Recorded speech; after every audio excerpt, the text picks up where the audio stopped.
السلام علیکم۔ مراد صاحب کی بیٹیاں سارا دن ٹی وی دیکھتی رہتی۔ جب وہ منع کرتے بیوی بیچ میں آ جاتی، کہتی بچیاں ہیں، انہیں آزادی سے جینے دیں، آپ کیا ہر وقت روک ٹوک کرتے ہیں؟ مراد صاحب کی بیوی اور بیٹیوں کی بات پر بہت افسوس ہوتا۔ ان کے دل میں خدا کا خوف تھا۔ پھر ایک دن ان کی بیٹی ٹی وی کے دیکھتے ہوئے بڑا بیہودہ قسم کا رقص کرنے لگی تو انہوں نے اسے آگے بڑھ کر ایک تھپڑ لگا دیا۔ ان کی بیوی نے غصے میں انہیں برا بھلا کہا تو مراد صاحب گھر سے نکل کر مسجد چلے گئے۔ تھوڑی ہی دیر بعد ایک بچہ دوڑتا ہوا آیا اور اس نے بتایا کہ گرمیوں کی شام تھی، عصر کے بعد بھی ایسا لگ رہا تھا جیسے اب بھی سورج سوانیزے پر موجود ہو۔ گرمی تھی کہ کم ہونے کا نام ہی نہیں لے رہی تھی۔ ایسے میں بوڑھے مراد صاحب کے لیے نوکری کرنا بہت مشکل تھا۔ 55 سال کی عمر میں وہ بہت سی بیماریوں میں مبتلا ہو چکے تھے، لیکن گھر گھرستی چلانے کے لیے انہیں نوکری کرنی تھی۔ پھر 3 جوان بیٹیوں کا ساتھ تھا جن کے رشتے کے لیے وہ بے حد پریشان تھے۔ نہ جانے کیا بات تھی کہ ان کی بیٹیوں کے لیے کوئی اچھا رشتہ ہی نہیں تھا۔ جو رشتے آتے تھے وہ اس قابل نہ ہوتے کہ وہ اپنی بیٹیوں کو رخصت کر دیتے۔ 1-2 اچھے رشتے بھی آئے لیکن ان کی بیٹیوں نے ٹھکرا دیا۔ یہ بیٹیاں نہ صرف جوان تھیں بلکہ منہ پھٹ اور معذور تھیں۔ وہ اپنے باپ کے منہ پر بھی صاف صاف جواب دینے سے باز نہیں آتی تھیں۔ اب بھی مراد صاحب دفتر سے لوٹتے وقت بہت ہی زیادہ پریشان تھے۔ ان کے ہاتھ میں شادی کا کارڈ تھا۔ ان کے دفتر کے ایک دوست نے انہیں اپنی بیٹی کی شادی کی دعوت پر بلایا۔ ان کے دماغ میں یہی سوچ چل رہی تھی کہ ان کی زندگی میں یہ دن کب آئے گا۔ کوئی بیٹا تو تھا نہیں، 3 بیٹیوں کی ذمہ داری تھی اور ایسے میں اب تک وہ ایک بیٹی کو بھی رخصت نہیں کر پائے تھے۔ وہ جتنا بھی کماتے ان کی بیوی سب کا سب خرچوں میں اڑا دیتی۔ نہ ہی اچھے رشتے آ رہے تھے، نہ ہی بیٹیوں کو رخصت کرنے کے لیے ان کی بیوی نے کچھ جمع پونجی کی تھی۔ ان کی آنکھوں سے آنسو دھندلا رہے تھے۔ وہ مستقبل کو لے کر بہت ہی فکر مند تھے۔ اکثر تو انہیں یہ پریشانی ستاتی کہ اگر وہ اس دنیا سے چلے گئے تو ان کی بیٹیوں کا کیا ہوگا۔ وہ جانتے تھے کہ ان کی بیٹیاں کسی قابل نہیں ہیں، نہ ہی انہوں نے پڑھائی کی تھی، نہ ہی کوئی ہنر سیکھا تھا۔ بس سارا وقت اماں کے ساتھ یا تو بازار کے چکر کاٹتی یا پھر ٹی وی کے آگے بیٹھی رہتی۔ مراد صاحب نے سوچا تھا کہ وہ اپنی بڑی بہن سے بات کریں گے اور اپنی بڑی بیٹی کا رشتہ ان کے بیٹے کے ساتھ طے کر دیں گے۔ کم سے کم وہ بڑی بیٹی کے فرض سے سبکت گوش ہوتے۔ انہی سب سوچوں کے درمیان وہ اپنے گھر پہنچے تو ٹی وی کی تیز آواز نے ان کا استقبال کیا تھا۔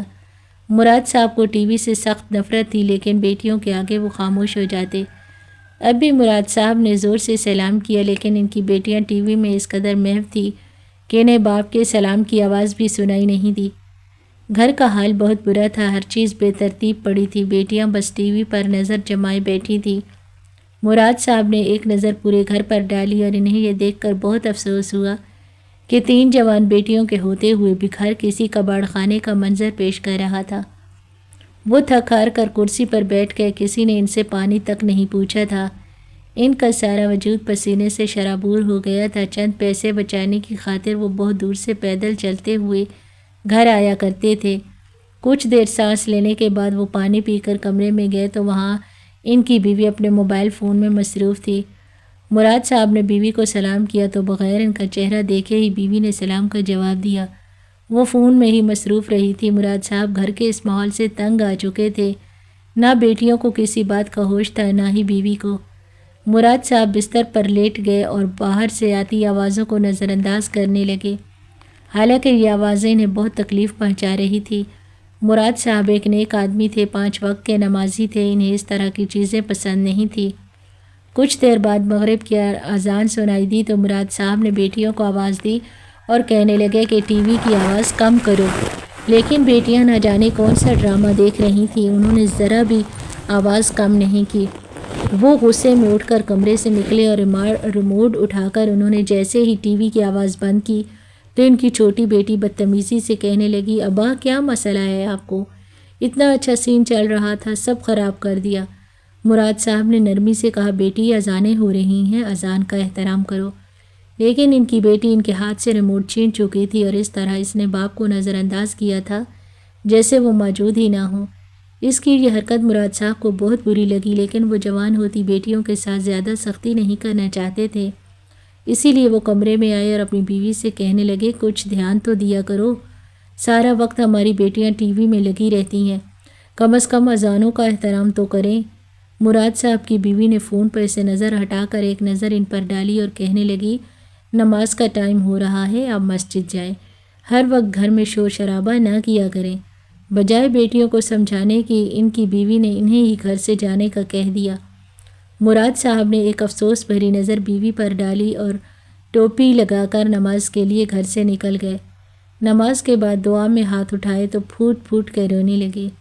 انہیں واقعی اس بات کی پریشانی تھی کہ ان کے جانے کے بعد ان کے گھر کا کیا ہوگا۔ ان کی بیٹیوں کا مستقبل انہیں تاریک نظر آنے لگا تھا۔ نماز ادا کرنے کے بعد وہ اپنی بڑی بہن کے گھر چلے گئے۔ وہاں جا کر روتے ہوئے انہوں نے بہن کے آگے فریاد کی کہ ان کی بہن ان کی بڑی بیٹی کا رشتہ لے لے، لیکن بڑی بہن نے صاف کہہ دیا کہ انہیں ایسی بہو نہیں چاہیے جسے نہ دین کا پتہ ہو نہ دنیا کا ہوش۔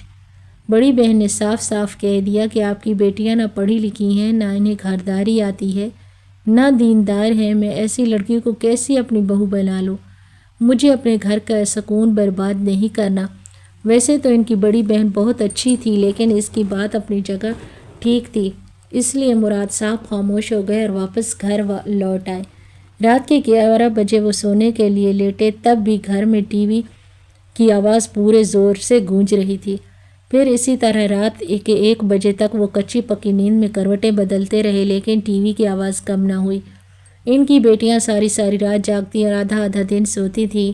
یہی وہ باتیں تھیں جن کی وجہ سے کوئی بھی مراد صاحب کی بیٹیوں کا رشتہ لے کر نہیں آتا تھا۔ اگلی صبح مراد صاحب کی آنکھ کھلی تو انہیں شدید بخار تھا۔ مجبوراً انہوں نے دفتر سے چھٹی کر لی۔ آدھا دن تک گھر میں سناٹا رہا کیونکہ ان کی بیٹیاں سوئی رہی تھیں، لیکن جب وہ ظہر کی نماز کے بعد بھی نہ اٹھیں اور نہ ہی ان کی ماں نے ان کو اٹھانے کی کوشش کی تو مراد صاحب غصے میں بول پڑے، تم بیٹیوں کو تمیز کیوں نہیں سکھاتی ہو؟ دن میں سونے اور رات میں جاگنے کا کون سا طریقہ ہے؟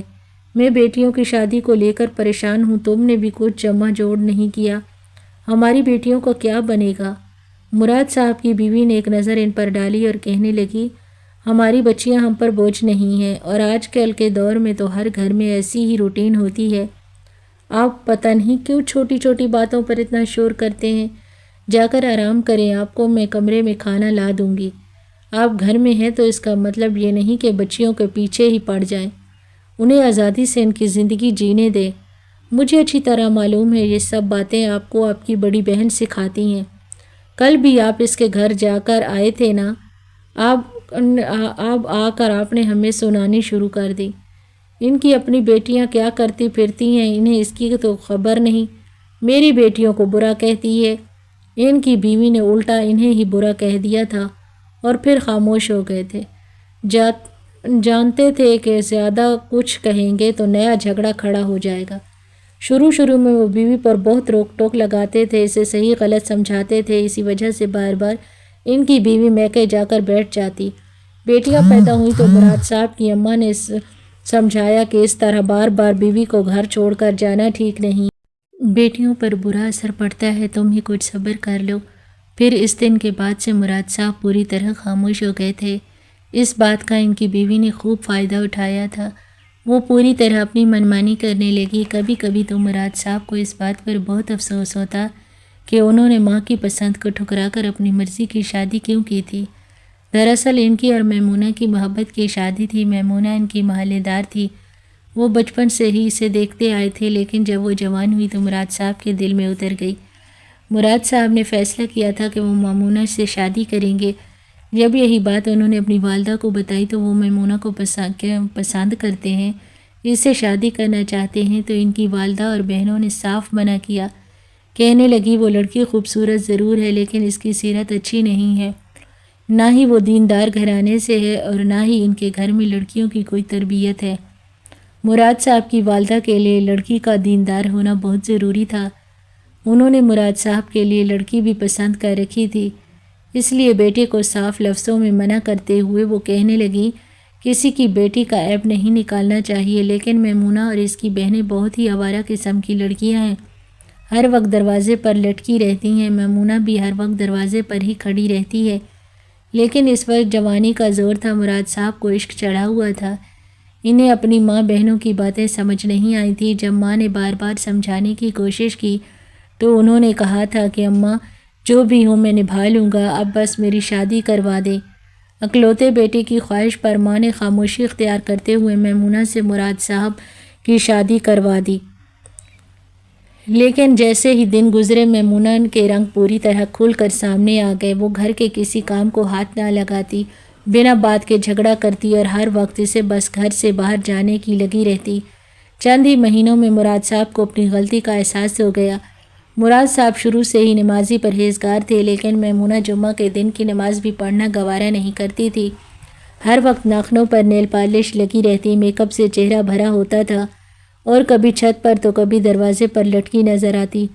شروع میں تو بات پر کئی دفعہ ان کا جھگڑا بھی ہوا، لیکن میمونہ کے ماں باپ اسے بہت سپورٹ کرتے تھے، اسی لیے وہ اپنے گھر جا کر بیٹھ جایا کرتی تھی۔ مراد صاحب محبت کے ہاتھوں مجبور تھے، بار بار اسے منا کر واپس لے آتے، اور پھر جب ایک کے بعد دوسری بیٹی کی پیدائش ہوئی تو پھر ان کی ماں نے انہیں سمجھایا کہ بیٹیوں کے مستقبل پر اس کا برا اثر پڑے گا۔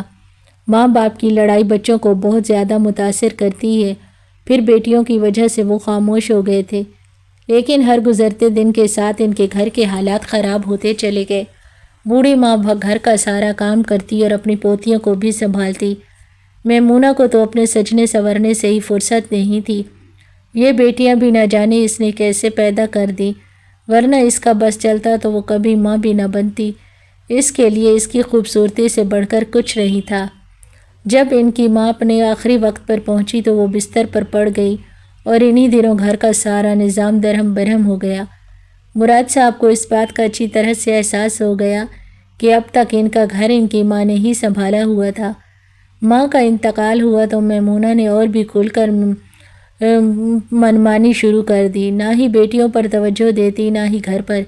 اسی محلے میں اس کی کافی ساری سہیلیاں تھیں، وہ کبھی کسی کے گھر چلی جاتی تو کبھی کسی کے، کبھی کسی سہیلی کو لے کر بازار کے لمبے چکر پر نکل پڑتی، اور پیچھے مراد صاحب دفتر کے ساتھ گھر بھی سنبھالتے۔ کچھ عرصے تک ان کی بیٹیاں اسکول گئیں، اس کے بعد وہ بھی گھر بیٹھ گئیں۔ انہیں بھی ماں کی طرح ہر وقت تیار رہنے کا شوق تھا۔ بڑے بڑے ناخنوں پر نیل پالش لگائے، مہندی سے ہاتھ سجائے، وہ خود کو کسی فلم کی ہیروئن سمجھتی، جبکہ مراد صاحب چاہتے تھے کہ ان کی بیٹیاں دیندار اور نیک ہوں، مگر بیٹیوں پر ماں کی تربیت کا اثر تھا، وہ مراد صاحب سے ہی بدتمیزی پر اتر آئی تھیں۔ اب تو ان کے رشتے بھی اسی وجہ سے نہیں آ رہے تھے، کیونکہ ہر کوئی میمونہ کی فطرت سے واقف تھا۔ سب کا یہی کہنا تھا کہ اس نے اپنی بیٹیوں کو بھی اپنے جیسا ہی پروان چڑھایا ہے۔ جس طرح میمونہ نے اپنے گھر کو نظر انداز کیا، اس کی بیٹیاں بھی یہی کریں گی، اور یہی وجہ تھی کہ مراد صاحب ہر وقت اسی فکر میں گھلنے لگے تھے۔ کبھی کبھی تو وہ سوچتے کہ کاش اپنی ماں کی بات مان کر وہ میمونہ جیسی عورت سے شادی ہی نہ کرتے، تو آج ان کی زندگی ایک نارمل انسان جیسی ہوتی۔ ایسے ہی فکروں میں ڈوبے کہیں دن نکل گئے، اور پھر ایک دوپہر وہ دفتر کے کام جلدی نمٹا کر واپس گھر لوٹے تو یہ دیکھ کر حیران رہ گئے، کیونکہ گھر کے دروازے پر ایک غیر لڑکا کھڑا تھا اور ان کی بیٹی ہنس ہنس کر اسے باتیں کر رہی تھی۔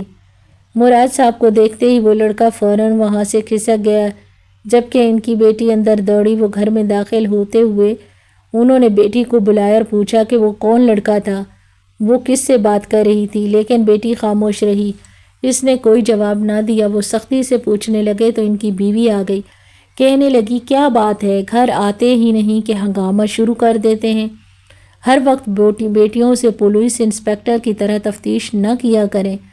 مراد صاحب نے غصے سے کہا کہ جوان بیٹی کسی غیر لڑکے کے ساتھ دروازے پر کھڑی باتیں کر رہی تھی، کیا اس پر بھی میں سوال جواب نہ کروں؟ مراد صاحب کی بیوی نے عجیب نظروں سے انہیں دیکھا اور کہنے لگی، آپ نے بھی تو مجھے دروازے پر ہی دیکھ کر پسند کیا تھا نا، تو پھر اب بیٹی کو کیوں برا کہہ رہے ہیں؟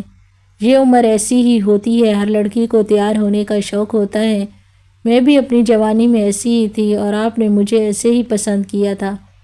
بیٹی کے سامنے ایسی بات سن کر مراد صاحب شرمندہ ہو گئے اور کہنے لگے کہ میں نے کبھی تم سے دروازے میں کھڑے ہو کر بات نہیں کی، تمہیں پسند ضرور کیا تھا لیکن فوراً ہی اپنی والدہ کو بھیج کر تم سے رشتہ طے کیا تھا اور تمہیں عزت سے رخصت کروا کر لایا تھا۔ میں نے ایسی کوئی حرکت نہیں کی تھی جس کی وجہ سے تمہاری یا تمہارے باپ کی بدنامی ہوتی۔ محلے میں 10 لوگ دیکھیں گے تو کیا کہیں گے؟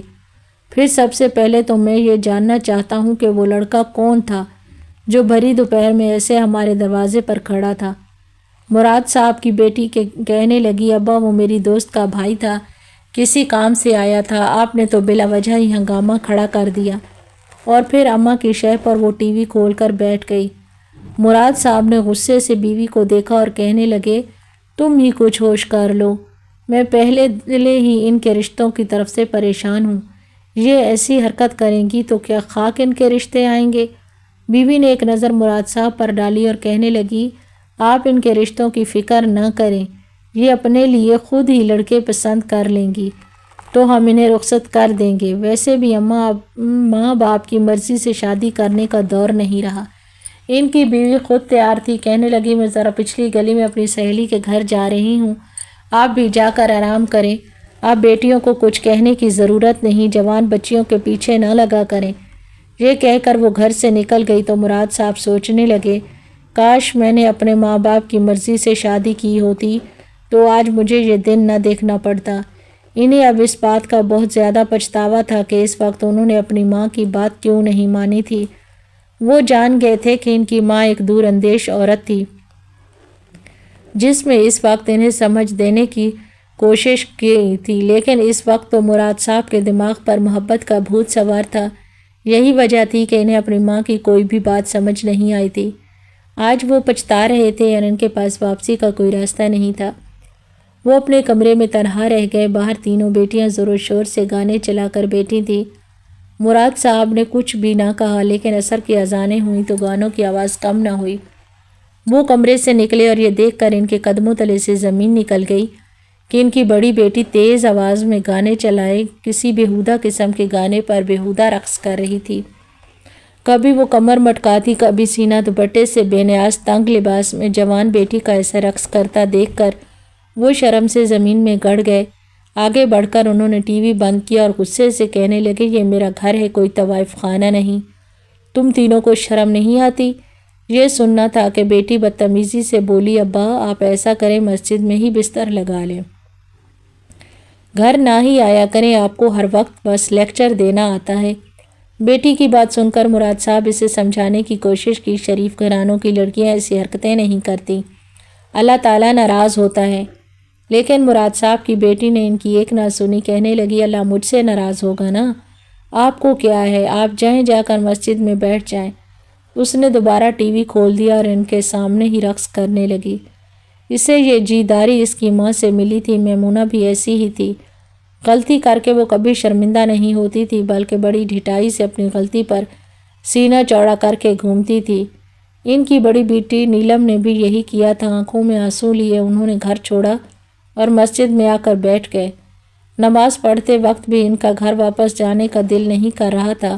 وہ بس مسجد کے ایک پلر سے ٹیک لگائے خدا کے حضور دعا مانگنے لگے، کس طرح ان کی بچیوں کو ہدایت مل جائے۔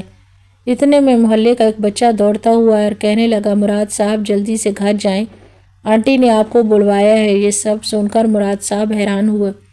کچھ دیر پہلے تک تو سب کچھ ٹھیک تھا، پھر اچانک کیا ہوا؟ وہ جلدی سے مسجد سے نکل کر گھر پہنچے۔ ان کے دروازے پر 7-8 عورتیں کھڑی تھیں۔ وہ سب بہت حیران پریشان نظر آ رہی تھیں۔ مراد صاحب نے جگہ بنائی اور گھر کے اندر گئے تو اپنی بیوی اور بیٹیوں کو دیکھا۔ ان کی بڑی بیٹی بری طرح چیخیں مار رہی تھی، جبکہ چھوٹی بیٹیاں پریشانی سے اس کے پاس بیٹھی تھی۔ بیوی کے چہرے کے رنگ بھی اڑے ہوئے تھے۔ بڑی بیٹی بس چیخ چیخ کر ایک ہی بات کہہ رہی تھی، اماں سب کچھ اندھیرا ہے، سب کچھ اندھیرا ہے۔ مراد صاحب نے پوچھا، کیا ہوا ہے؟ تو ان کی بیوی کہنے لگی، میں سہیلی کے گھر سے لوٹی تو مجھے بھی اس کے چیخنے کی آواز سنائی دی۔ بیٹیوں سے پوچھنے پر پتہ چلا کہ اسے کچھ بھی نظر نہیں آ رہا، سب کچھ اندھیرا دکھ رہا ہے۔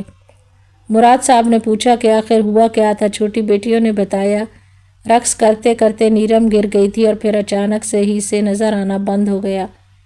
یہ سن کر مراد صاحب بھی گھبرا گئے، جلدی سے گلی کے کونے والے ڈاکٹر کو بلا کر لائے۔ اس نے چیک اپ کیا اور کہنے لگا، ان کی بینائی کے ساتھ کچھ مسئلہ ہوا ہے، انہیں کسی بڑے آئی اسپیشلسٹ کو دکھائیں۔ مراد صاحب نے اپنی الماری سے پیسے نکالے، بیٹی کو ٹیکسی میں بٹھا کر بڑے ڈاکٹر کے پاس لے گئے اور چیک اپ ہونے پر پتہ چلا کہ ہمیشہ کے لیے اس کی بینائی چلی گئی ہے۔ کوئی رگ بری طرح متاثر ہوئی تھی اور اس وجہ سے اچانک سے ہی وہ ہمیشہ کے لیے نابینا ہو گئی تھی۔ یہ سن کر مراد صاحب کے قدموں تلے سے زمین نکل گئی تھی۔ ان کی بیوی میمونہ بھی کافی پریشان تھی اور چھوٹی 2 بیٹیاں تو پوری طرح رونے ہی لگی تھیں۔ ڈاکٹر نے کہا تھا کہ اگر اللہ نے چاہا تو قدرتی طور پر ان کی بینائی واپس آ جائے گی۔ جو رگ دبی ہے اگر وہ ٹھیک ہوئی تو انہیں نظر آنے لگے گا، لیکن ہم کچھ نہیں کر سکتے۔ اور پھر بیٹی کا ہاتھ پکڑ کر مراد صاحب اسے گھر لے آئے تھے۔ انہی بیٹی سے لاکھ شکوے سہی، لیکن وہ باپ تھے، اتنی بڑی تکلیف پر بیٹی کو اکیلا نہیں چھوڑ سکتے تھے۔ ان کی بیٹی بھی اپنے اندھے ہو جانے پر نہ صرف پریشان تھی بلکہ باپ کا ہاتھ پکڑ کر زاروں قطار رو رہی تھی۔ کچھ دیر پہلے والے اس کے جملے سے یاد آ رہے تھے۔ بیٹی نے مراد صاحب سے معافی مانگ لی۔ چھوٹی بیٹیاں بھی نہ صرف خوفزدہ تھیں بلکہ اپنے باپ کے آگے شرمندہ تھیں۔ کہنے لگی، ابا ہمیں معاف کر دیں، ہمیں ہمارے کیے کی سزا مل رہی ہے۔ نہ کبھی ہم نے اذانوں کا احترام کیا، نہ آپ کی بات مان رکھا، اسی لیے یہ سب کچھ ہوا ہے۔ مراد صاحب نے ٹی وی اٹھا کر اسی وقت فروخت کر دیا۔ بیوی بیٹیوں کو ہدایت کی کہ وہ نماز کی پابندی شروع کریں۔ انہیں یقین تھا کہ اللہ تعالیٰ نیلم کو ٹھیک کر دیں گے۔ اس حادثے نے نہ صرف نیلم بلکہ ان کی بیوی بیٹیوں کی زندگی کو بھی بدل دیا۔ وہ سب کی سب ہدایت کے راستے پر چل پڑی تھی۔ کچھ ہی دن گزرے کہ ان کی بیٹیوں کے رشتے آنے بھی شروع ہو گئے۔ نیلم کی تو بینائی کا مسئلہ تھا، اسی لیے انہوں نے باری باری دونوں بیٹیوں کو رخصت کر دیا۔ نیلم آج بھی ان کی دہلیز پر بیٹھی اور کسی معجزے کی منتظر ہے۔ اسے کبھی کبھی اپنے لفظ یاد آتے ہیں تو بہت زیادہ روتی ہے۔ اس نے اللہ کے احکام کی روگردانی کی تھی، اسے اس کی سزا بہت بری ملی، لیکن غلطی صرف نیلم کی نہیں تھی، نیلم کی ماں کی بھی تھی جس نے بیٹیوں کی اچھی تربیت نہیں کی۔ کچھ غلطی مراد صاحب کی بھی تھی کہ انہوں نے شادی کے وقت ایک دیندار لڑکی کو منتخب نہ کرتے ہوئے خوبصورت چہرے کا انتخاب کیا تھا۔